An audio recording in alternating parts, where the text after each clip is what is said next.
akhirnya kita itu sampai juga di sini gitu. Setelah hidup berkali-kali gitu, sampai ke jalan langsung ini gitu. Ini adalah satu kondisi batin yang sudah mentok, sudah tidak bisa lagi, tidak mampu lagi berbuat apa-apa.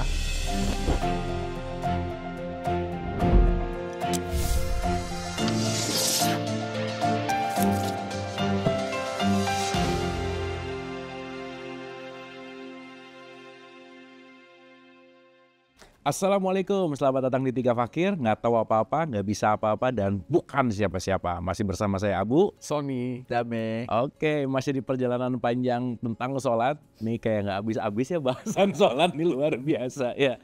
Seru banget, dan sekali lagi semoga senantiasa apa yang sudah kita paparkan dengan pembelajaran kita bersama gitu, ada sesuatu inspirasi-inspirasi untuk mengambil mutiara-mutiara yang terkandung dalam sholat yang selalu diulang-ulang, bukan hanya mengerjakan dalam bentuk menggugurkan kewajiban, hanya olahraga gitu misalnya, tetapi juga keterhubungan yang sangat indah di dalam sholat itu ternyata banyak sekali hal-hal yang sangat penting untuk kita terus selami. Dan kita akan berbicara berikutnya untuk menyelami lagi bahwa selalu dalam sholat itu ada Al-Fatihah yang mengatakan tunjukilah jalan yang lurus gitu.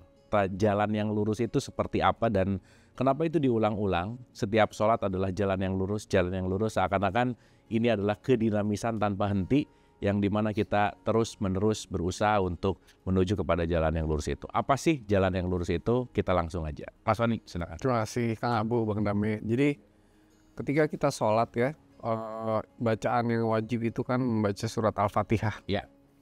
Al-Fatihah itu esensinya memohon kepada Sirotol Mustaqim gitu ya.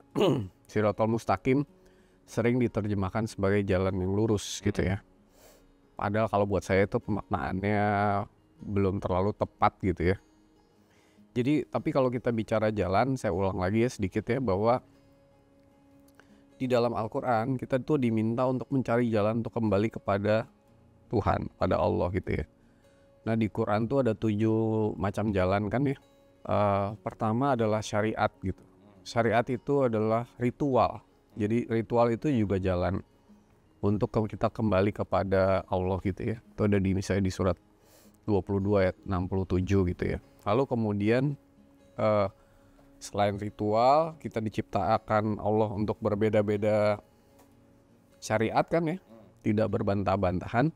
45 ayat 18 gitu ya, di masing-masing kamu jadi ada syariatnya. Dan di surat 5 ayat 48 dibilang aku jadikan kamu berbagai macam umat gitu ya, tidak bukan satu syariat, satu umat gitu, berbeda-beda syariat. Jadi kalau kita bicara syariat tuh masing-masing umat diberikan syariat berbeda-beda, bukan untuk berbantah-bantahan, tapi itu hanya jalan gitu ya, yang satu berbeda dengan yang lain. Tapi kalau di 548 dibilang berlomba-lombalah kamu dalam, atau bergandengan tanganlah kamu di dalam berbuat baik. Fastabiqul khairat itu artinya bergandengan tangan dari berbagai macam syariat yang berbeda untuk saling berbuat baik. Lalu yang kedua jalan namanya tarekat. Tarekat itu artinya lewat laku spiritual gitu ya. Jadi masing-masing orang punya laku spiritual yang berbeda-beda. Misalnya puasa, ada yang meditasi, dan sebagainya gitu ya. Di surat 72 ayat 11 misalnya, tarekat. Lalu kemudian ada jalan yang namanya sabil. Sabil itu artinya lewat pengalaman. Pengalaman hidup itu juga membawa kita kembali kepada Tuhan. Ada pengalaman yang baik, kita kembali kepada Tuhan lewat jalan bersyukur gitu ya. Ada juga pengalaman yang buruk, misalnya yang membuat kita kembali kepada Tuhan karena kita kepentok gitu ya. Atau pengalaman orang lain juga bisa. Jadi pengalaman diri sendiri, pengalaman orang lain. Ada juga yang disebut sebagai milah ya. Milah atau misalnya milah Ibrahim. Milah itu artinya jalan kasih sayang gitu. Jadi milah Ibrahim artinya surat 16, 120, 123 tuh milah tuh artinya jalan, Ibrahim tuh sumber kasih sayang, jadi jalan dengan cara berkasih sayang. Kita memberi, mengasihi, menyayangi orang lain, misalnya kayak Mother Teresa gitu ya. Dia kembali ke Tuhan lewat jalan kasih sayang gitu. Lewat perbuatan baik yang tanpa mengenal pamrih dan perbedaan kelompok gitu ya, atau yang universal gitu ya. Ada juga yang lewat din. Din itu artinya sikap. Makanya sikap terbaik untuk dapat kembali kepada Allah adalah pasrah dan berserah. Di dalam bahasa Arabnya disebut sebagai dinul Islam. Dinul Islam itu bukan berlabel agama Islam, tetapi mempunyai sikap hati yang pasrah dan berserah sebenarnya apapun agamanya kan. Jadi sikap dari sikap hatinya gitu. Lalu ada juga lewat wasilah. Wasilah tuh artinya adalah lewat perantaraan orang lain. Jadi misalnya lewat guru, lewat utusan, lewat mencontoh orang, lewat kesadaran yang orang lain sudah terima sebelumnya gitu ya. Dan memang orang-orang yang sudah mendapat kesadaran tuh diperintahkan untuk membagikan kesadaran itu kepada orang lain agar bisa dijadikan jalan buat orang lain untuk bisa tidak perlu mengalami lika-liku seperti dia gitu ya, bisa langsung masuk ke kesadaran yang udah ada dan hidup itu tolong menolongnya. Nah, yang terakhir itu adalah sirot gitu, yang sering diterjemahkan sebagai jalan yang lurus. Padahal ketika sudah sampai di sirot dan kita memohon untuk ditunjukkan jalan ini, sebenarnya kita sudah sadar bahwa Tuhan itu kan deket ya. Surat Al-Baqarah 186 ya. Bersama kamu di mana saja kamu berada kan, di surat 57 ayat 4, lebih dekat dari urat leher gitu. 50:16. Jadi kita itu kalau sudah sampai kesadaran sirot tuh sadar bahwa Allah itu maha meliputi gitu. Atau Al-Muhit. Al-Muhit itu surat 4126 atau 4154 tuh artinya ada di mana-mana gitu. Tidak terbatas. Tidak ada sesuatu di luar dia gitu. Di sini ada, di sana ada, di mana-mana ada gitu. Jadi kemanapun kita menghadap wajahnya, dimanapun kita berada, kita ada di dalamnya gitu. Jadi orang yang sudah mencari Tuhan kemana-mana lewat 6 jalan yang tadi itu, akhirnya dia sampai kepada jalan yang ketujuh, yaitu dengan sepenuh kesadaran dia sudah tidak perlu kemana-mana, dia sudah sepenuhnya bisa kembali kepada Tuhan gitu.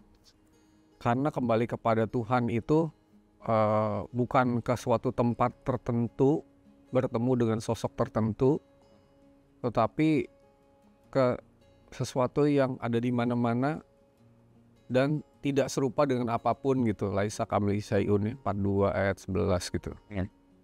Jadi bukan karena dengan melihat wajah mata fisik, tapi dengan mata batin gitu. Jadi sampai ke kesadaran ini kita sadar bahwa ternyata jalan Shiratal Mustaqim itu jalan yang tanpa jarak, ruang, waktu, dan tempat gitu. Jalan itu kan artinya kan menuju dari satu tempat ke tempat yang lain. Tapi ini enggak gitu. Ini dengan kesadaran gitu. Makanya menariknya ketika Nabi Muhammad itu Isra Mi'raj tuh ke langit ke-7 itu bukan berarti dia secara fisik naik dari langit ke-1, ke-2, ke-3 sampai ke-7. Langit itu artinya kesadaran non fisik gitu, sampai ke kesadaran yang tertinggi yang disebut Sidrah al-Muntaha. Sidrah itu artinya kesadaran, Muntaha itu tertinggi gitu, puncak ya, puncak gitu. Jadi kita tidak perlu secara fisik berpindah, tetapi kesadarannya lah yang diperjalankan oleh Allah sampai kepada kesadaran di mana ternyata aku sudah ada di dalam Tuhan gitu. Semudah ikan Nemo lagi di dalam lautan, dia kemudian buka mata dan dia udah sadar ada di lautan gitu. Jalan yang tanpa jarak, tanpa jalan mungkin gitu. Tahu-tahu ada kesadaran, aku udah di sini gitu.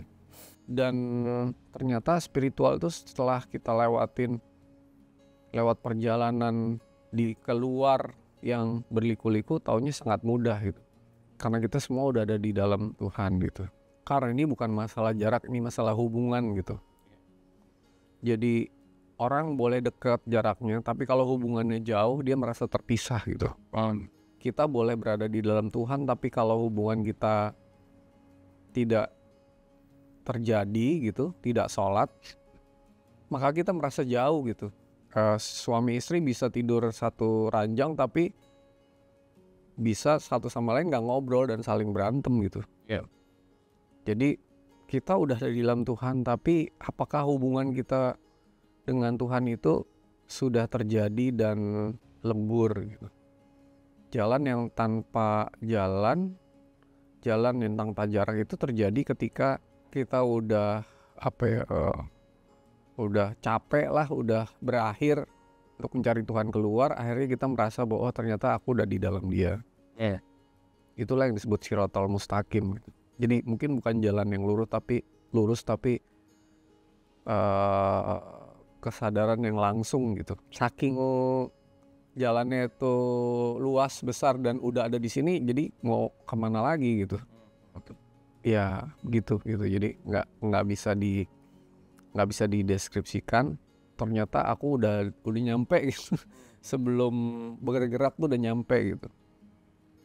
Jadi Tuhan itu menariknya, Tuhan itu sesuatu yang nggak ada sosoknya, nggak ada jaraknya, nggak ada ruang, nggak ada tempat, sehingga nggak ada cara lain untuk kembali ke Tuhan kecuali melebur di dalam Dia. Cara melebur di dalam Dia adalah leburkanlah segala sesuatu yang menghalangi, membatasi, menahan hubungan kamu dengan Dia gitu. Ini yang saya selalu bilang nih, kayak pindah dari aku 3 ke aku 2 ke aku 1, dari separate self ke true self, lalu kita lebur ke true source gitu. Mungkin itu deh Oke, Mas, ini dalam banget sih. Keren, Mas. Jadi ada setuju gitu ya, semuanya jalan, tapi balik ke sirot itu adalah mungkin tadi sesuatu hal yang ya kayak tadi si ikan itu tadi, bahwa dia berenang tanpa sadar, berenang di air, dan ketika dia mempertanyakan air ada di mana, ya dia diliputi oleh air itu sendiri kan sebetulnya gitu. Ya mungkin satu lagi, kalau kita mengatakan Tuhan itu tidak terbatas, sesuatu yang tidak terbatas itu tidak berjarak gitu. Iya. Yang terbatas tuh kita, berarti kita ada di dalam sesuatu yang tidak terbatas, yaitu Tuhan gitu. Betul. Hanya mungkin selama ini kita mempersonifikasikan Tuhan menjadi sebuah sosok sih. Enak. Gitu sih. Oke. Thank you Mas Sony. Nanti aku akan balik ke Mas Sony, ini dalam sih, keren banget. Thank you Mas. Bang Damai, silakan Bang. Ya, makasih Kang Abu, Mas Sony, teman-teman Tiga Fakir. Bismillahirrahmanirrahim. Pengantar yang luar biasa dari Mas Sony, dan mengingatkan kita semua bahwa inti dari sholat itu ada pada surat Al-Fatihah. 7 ayat yang diulang-ulang. Terus di surat Al-Fatihah itu ada satu permohonan yang sangat luar biasa, penting dipahami, yaitu ihdinas syiratal mustaqim. Terjemahan umumnya adalah tunjuki kami jalan yang lurus. Sebelum ke situ ada dulu pengantarnya. Iyyaka na'budu wa iyyaka nasta'in. Ini adalah satu kondisi batin yang sudah mentok. Sudah tidak bisa lagi, tidak mampu lagi berbuat apa-apa, sampai pada satu silanya itu udah ngesot lah gitu, Mas. Hanya kepada Engkau. Ini mengasumsikan Tuhannya itu berjarak dengan dia. Mengabdi dan hanya kepada Engkau minta tolong. Nah, secara langsung akan ada suara inheren dalam batin, ayo dong tunjuki jalan itu langsung, aku udah capek. Dijelaskan sirotol ladzina an'amta. Jadi jalan yang bahagia. Jadi orang yang sudah tahu jalan yang lurus itu adalah orang yang sudah sampai pada intinya kebahagiaan, kedamaian, kenikmatan. Saya karena backgroundnya filsafat, ada filsafatnya itu saya selalu menggunakan bahasa universal subjek objek gitu. Kita kan selama ini ya aku subjek, tapi kita masih membatasi aku itu seolah-olah berada di dalam badan. Karena di dalam badan jadi ada di dalam subtle body, pikiran. Di sana objek. Jadi ketika kita mengarahkan perjalanan ini menuju pada sesuatu yang tadi ada 6, itu semua masih mengarahkan perhatian ke subobjek. satu titik itu akan capek berhenti karena tidak akan ketemu. Ya, dia tidak akan terpuaskan. Jadi ini disebut dengan progressive path. Progresif kan berarti progress gitu. Separate self, individuality menuju sesuatu yang dia cari, bahagia, Tuhan. Itu progresif. Nggak nyampe-nyampe. Pada satu titik udah nggak ada lagi jalan keluar, ya karena abud. Jadi kemana nih gitu. Akhirnya berubahlah langsung perhatian dia, bukan lagi kesadaran kesadaran tidak mengarah ke objek, tapi mengarah ke subjek. Ini jalan langsung, bukan jalannya. Jadi penerjemahan jalan lurus itu lebih pas langsung nih. Direct gitu ya, Iya, to the point to the gitu point. Jadi di mana Tuhan, apa Tuhan, nggak lagi. Capek, akhirnya apa? Ada, saya mulai dari ini dulu. Siapa sih aku ini? Makanya metode untuk direct path atau jalan yang lurus, ya, Mungkin dirubah jadi jalan langsung aja. jalan langsung. Jangan jalan lurus. Jalan langsung. Siapa sih aku ini? Nah, begitu siapa aku ini, nggak lagi mengandalkan kata orang, kata ini, kata kitab suci, nggak lagi. Itu kan sudah progresif tuh. Menurut kitab suci, menurut milah, menurut pengalaman. Wah, udah capek. Makanya orang yang direct path itu orang yang sudah iya anak bunuh, mau nggak mau. Tapi kita harus Implisit. ngalamin dulu yang itu ya. Ngalamin dulu progresif. Nggak mungkin path. langsung. Nggak mungkin langsung. Pengalaman pribadi begitu. Nah, begitu dia who am I. Nah, disitulah akhirnya ada satu pengalaman langsung, tidak bisa dibantah lagi, pengetahuannya langsung. Ternyata aku adalah, nah itu maksudnya, bukan objek lagi. Aku adalah bukan jawaban dari pikiran, tapi jawaban dari kesadaran. Aku adalah kesadaran yang senantiasa sadar akan dirinya. Jadi orang yang direct path itu pasti nggak bisa. Makanya tadi saya memperhatikan Mas Soni, apa ya kata-katanya. Jadi kehabisan kata-kata. Jadi begitu habis kata-kata, siapa aku? Nah, momen di mana dia tidak berpikir, tidak lagi ada aktivitas. Udah itu direct path. Nah, seorang guru itu kalau nunjukin direct path, itu ngasih tahu aja. Kamu itu. Jangan lupa ya. Udah. Ingat itu. Nah, setelah dia sadar siapa dirinya, langsung ternyata aku itu adalah bahagia itu, damai itu. Bukan lagi sebagai kata-kata, bukan uraian intelektual, bukan konsep, tapi langsung. Nah, baru yang kedua tadi yang juga diuraikan, kalau ternyata aku dan yang tak terbatas itu lebur. Nggak beda. Kalau aku tetesan air itu ibarat separate sudah lebur. Kita kemarin menyebut air itu ada di botol gitu kan. Terpisah dari laut padahal dia di dalam laut. Begitu botolnya terbuka, maka separate self itu lebur menyatu. Padahal sebetulnya air yang di dalam aqua itu juga begitu dia tahu siapa aku, air. Yang di luar air juga.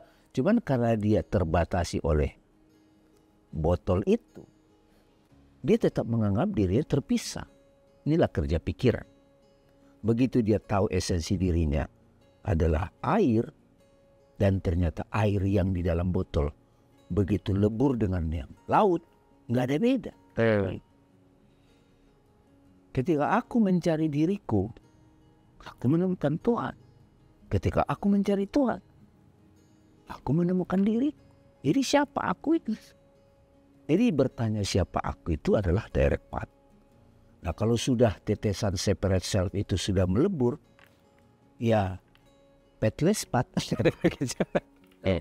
Jalan tanpa jalan. Jalan tanpa jalan. Jadi kemanapun sudah itu. Tapi ada analogi yang begini Mas Soni, bagus. Bayangkan teman-teman tiga fakir ketika kita di dalam ruangan. Kita dengan mudah memahami saya menuju meja. Saya menuju TV, saya menuju pintu. Ini pertanyaan, saya mau menuju diri saya, gimana perjalanannya itu? Udah ada perjalanan, no time, no space. Makanya dalam beberapa hal, Jalan langsung itu adalah now juga, here juga. Jadi kalau sudah jalan langsung, penjelasan-penjelasan yang itu jadi collapse semua. Waktu linier, aku dan Tuhan, itu jadi semua tumbang. Jadi selama belum mengalami jalan langsung, jalan yang lurus, pasti masih bertanya. Belum ada jejak, belum bisa standing as awareness. Tapi begitu dia sudah jalan langsung, sudah, itulah prayer, the highest prayer. Doa tertinggi jadinya. Doanya itu lagi meminta. Mau minta kemana? Ketika saya di tengah-tengah ruangan, saya mau menuju diri saya. Nah yang menarik lagi, aku pusat ini juga yang di sana itu adalah proyeksi dari aku pusat. Jadi, tapi gini kenyataannya kan kalau di masyarakat, kalau kita langsung ajak orang, ayo dong ini direct path, jalan langsung, jalan lurus. Misalnya bawa mobil, nyari sewaan, nyari penumpang gitu kan. Kita mau ngajarin direct path gak bisa. Karena yang dia cari setoran. Jadi jadi urutan patih itu bagus tuh. Ya karena budu dulu. Nah, teman-teman 3 fakir boleh tuh merenung. Jadi ini bukan untuk diperdebatkan. Mas Sony tadi udah, jangan-jangan terjemahannya berasa banget kalau jalan langsung kan. Betul. Harusnya jalan langsung. Itu to the point sih. The point. To the point. Tapi by the way Mas Sony, Bang Dame, apa sih dari jalan langsung ini terhadap keseharian kita tuh, dengan paham ini tuh kita jadi gimana, perilaku kita kah, sikap kita kah, jadi aplikasi keseharian jalan langsung tuh dalam perspektif Mas Sony gimana sih? Ya jadi kita itu saya suka bilang kita tuh ada di aku 3 ya. Aku 3 adalah separate self kalau bahasa Inggrisnya, di mana kita itu tidak bisa membedakan antara kita yang sejati dengan pikiran kita, perasaan kita, emosi kita, pengalaman-pengalaman kita, kemudian persepsi kita, asosiasi-asosiasi yang kita akumulasi selama hidup ini dan hidup-hidup sebelumnya. Misalnya saya disebut sebagai Sony. Sejak kapan saya Sony? Sebelum saya dinamain Sony kan saya udah ada gitu.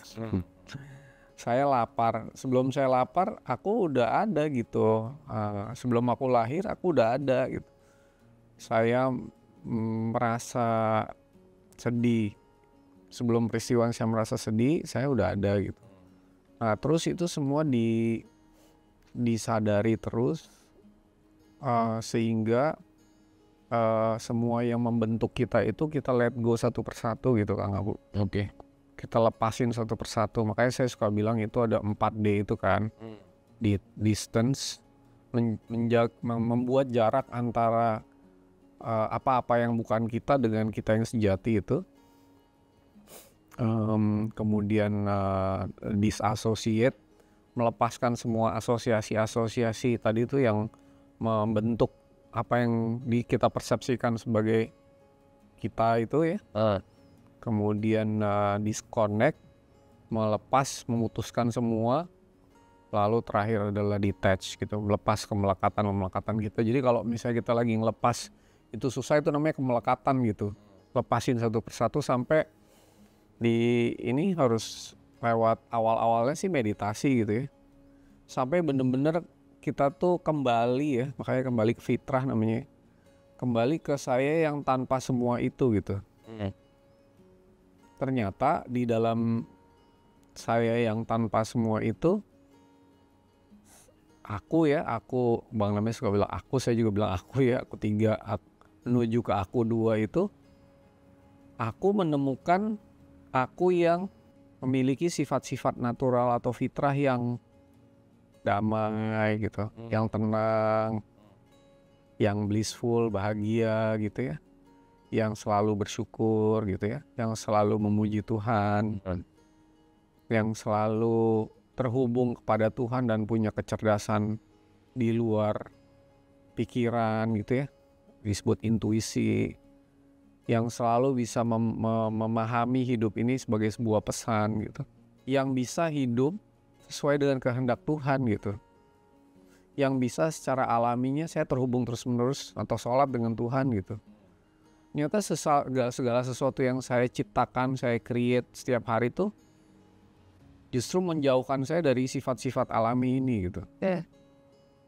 Nah, pertanyaan Kang Abu tadi, kalau saya udah ada di sini, di rumah yang sejati ini ya, saya kemudian menjalani hidup, saya pasti menjalani hidup dengan sifat-sifat alami saya gitu.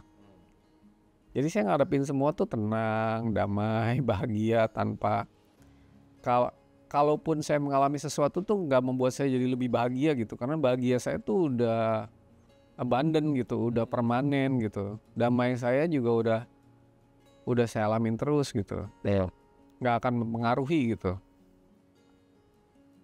Ternyata menjalani hidup seperti itu lebih enak loh. Kayaknya rasanya tuh pas, enak gitu. Ada orang menghina, kita juga senyum-senyum aja gitu. Nggak marah gitu. Karena separate self saya udah lebur gitu. Nah itu hidup yang kalau di Quran itu 622 itu loh. Jadi apa namanya, aku bercahaya di tengah orang-orang yang mati gitu, kita hidup gitu. Itu sih. Jadi ternyata hidup kembali ke Tuhan ketika kita hidup itu menjadikan hidup itu sangat menyenangkan gitu, membahagiakan gitu. Oke, thank you Mas Sony, keren banget. Bang Damai sebagai closing statement mungkin. Sebenarnya di surat Al-Fatihah itu udah dikasih cirinya. Siratal ladzina an'amta. Jadi Mas Sony udah uraikan. Jadi teman-teman yang sudah mengalami jalan langsung ini, jalan lurus, itu nggak lagi nyari kebahagiaan pada apapun, pada objek. Karena sudah tahu diri aku yang asli, the nature of ourself itu adalah bahagia, damai. Nggak kondisi, nggak tergantung kondisi. Nah, kalaupun kan kita pasti tetap berada sebagai badan, sebagai persona. Saya belakangan mengenalkan aku tiga itu persona, Mas. Udah. Aku yang masih banyak atributnya, apanya masih banyak. Mobilku, rumahku, jabatanku. Itu kan what am I-nya itu masih banyak. Itu tetap ada, tetapi jadi transparan. Orang menghina, ada di sini. Ada yang merasa terhina. Tapi karena standing as awareness gitu, ini jadi transparan gitu loh maksudnya. Sadar lah. Sadar. Jadi ya di Quran ada, saya suka kalimat takwa. Bertakwa itu bagi saya itu juga kuat. Ya ada begini tapi transparan. Karena kalau tidak ada itu ya kita seperti orang tidur pulas. Orang tidur, makanya orang tidurnya orang puasa ibadah kan gitu. Ya dia apa-apa dia udah anteng aja udah. Nah karena itu tetap disisakan sedikit separate self itu supaya bisa appropriate. Itu Mas Sony misalnya lagi jadi CEO gitu kan, adem ayam itu gejolak ekonomi, ya dia tetap harus ada, tetapi sudah tidak terganggu dengan apapun. Pura-pura terganggu lah. Pura-pura terganggu lah gitu, pura-pura terganggu. Jadi bahkan ketika dia mengekspresikan satu orang nyebut kemarahan, tapi dari sisi yang sadar ini, yang sudah direct path, itu adalah pendidikan, itu ketegasan. Beneran Bukan itu. berarti nggak pernah marah ya. Bukan nggak pernah marah. Bahkan Bahkan buat mendidik orang. orang yang sudah sadar direct path ini ketika dia sedih itu jadi puisi gitu. Makanya kan ratapan-ratapan Rumi itu bukan galau seperti yang dipikirin orang. Justru Rumi membantu orang galau untuk sadar saat galau kamu sebetulnya menyapa Tuhan. Aduh, hidupku kok gini amat sih kan gitu. Tapi dalam keterpurukan itu ya karena bulunya dapat lagi. Kira-kira gitu Kang. Ini makanya luar biasa nih. Ada yang menarik tuh ya. Ketika si separate self atau aku tiga itu mati, maka aku dua itu lahir gitu, Ya, Ya. bangkit lah. bangkit gitu. Makanya kan dua sisi hukum paradoks. Paradoks. Satu mati, satu lahir. Jadi reborn, spiritual reborn itu artinya our spirit itu lahir kembali. Ya. Spirit itu dalam bahasa saya suka bilang aku dua atau true self. Ketika separate self-nya mati gitu. Jadi matinya itu disebut mati syahid kan. Iya. Jadi bersaksi. Iya, bersaksi gitu. Jadi kalau ditanya, makanya saya suka bilang, halo Kang Abu. Kang Abu bilang, Kang Abu siapa tuh? Kang Abu udah nggak ada gitu kan. Oh iya, itu jadi teringat ngomongan Citizen atau kayak Ya, yang ada adalah Udah lama mati. yang lama mati gitu.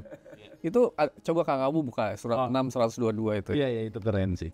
Auzubillahiminasyaitonirrajim. Bismillahirrahmanirrahim. Dan apakah orang yang sudah mati kemudian dia kami hidupkan? Nah, sudah mati separate self-nya. Iya. Lalu dihidupkanlah Aku dua. spiritnya gitu. Spiritnya. Spiritual reborn. Oke. Dan kami berikan kepadanya cahaya yang terang. Yang dengan cahaya itu dia dapat berjalan di tengah-tengah masyarakat manusia. Serupa dengan orang yang keadaannya berada dalam gelap gulita. Nah, jadi sebenarnya secara fisik nggak ada perubahannya, Yes. serupa. Tapi di dalamnya beda gitu. Gimana yang ini udah menemukan jalan langsung gitu. Dan dia disebut bercahaya. Oke. Cahaya itu bukan jadi kayak lampu, tapi menebarkan cahaya, frekuensi, vibrasi, energi yang besar gitu kepada masyarakat yang lagi mimpi gitu, belum bangun dari tidur gitu. Iya. Nah, terus lanjutin deh. Oke. Ulang aja ya Mas ya. Boleh. Dan apakah orang yang sudah mati kemudian dia kami hidupkan dan kami berikan kepadanya cahaya yang terang, yang dengan cahaya itu dia dapat berjalan di tengah-tengah masyarakat manusia, serupa dengan orang yang keadaannya berada dalam gelap gulita yang sekali-kali tidak dapat keluar daripadanya. Demikianlah kami jadikan orang yang kafir itu memandang baik apa yang telah mereka kerjakan. Akhirnya kita itu sampai juga di sini gitu. Setelah hidup berkali-kali gitu, sampai ke jalan langsung ini gitu. Dan ini menurut saya kalau kita bisa mencapai kesadaran kolektif gitu ya, untuk bisa kembali ke Tuhan ketika kita hidup tuh, dunia ini akan berubah gitu. Ya karunia juga sih ya Mas. Dalam perjalanan yang panjang sampai ke tahapan ini gitu. Semua dalam spiritualitas tuh dianugerahkan, Ya. bukan diupayakan gitu. bukan pencapaian. Bukan pencapaian, tapi anugerah. Oke. Thank you Mas Sony, Bang Dame, dalam banget nih, luar biasa. Jadi menarik bahwa jalan yang lurus itu sering kita ucapkan, tetapi mungkin ketika kita tadi menyelami agak lebih dalam bahwa bukan jalan yang lurus tetapi jalan yang langsung. Jadi mungkin kalau disimpulkan ada progressive path yang harus ada dulu tahapan. Tetapi begitu kita dianugerahkan tadi masuk ke direct path, inilah langsung. Dan nanti pada akhirnya adalah pathless path, bahwa tidak ada jalan tanpa jalan. Terima kasih.